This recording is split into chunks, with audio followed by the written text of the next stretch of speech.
Morning, roofing peoples. I got a little situation here that's semi-interesting. This is a homemade sump, obviously, to a 30-gallon tank. It's got a pair of the breeding clownfish in there, and the female's got boo-boos on her. I don't know if she got in a fight with the male. I'm not sure what happened, but they look like they're getting infected. So I treated the tank with this stuff. It's a very, very mild. Uh, it's like an antibiotic, but it's natural. It's made out of some kind of tea leaves. It works. Uh, it takes time, but it does work, and she's all right. But now I got to get it out. So I did a 50% water change, put some a bag of carbon down in there, and I wanted to turn the protein skimmer back on because that'll get out the rest of the junk. This is a Aquamaxx WS-1 in-sump protein, the skimmer, but watch what happens when I plug it back in.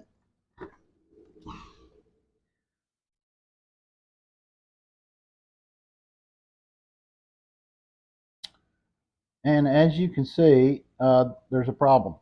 Now, the only way you can control these WS1s is by moving this O-ring up and down. That controls the height of the foam in your cup, but it can't go any lower than that. So that's a problem.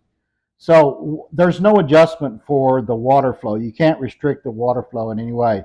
But I can restrict the airflow, and I'll show you how I'm going to do that with this little guy, which comes with the power heads that have a venturi on them. So this is basically just an air valve. So you move that slider over or across, and it controls the amount of air. So let's do that. Hang on. Okay, so I put the little air restrictor. I just pulled the venturi hose off of the the silencer that they give you, and I put the restrictor on there and adjusted it such that the column height of the bubbles is about what you'd expect from a WS1. Now, if I put the cup on there, it's not going to overflow, and I can slowly accumulate the rest of the Melafix that's in my water. So that worked, and I started sharing it with you. I'll see you later.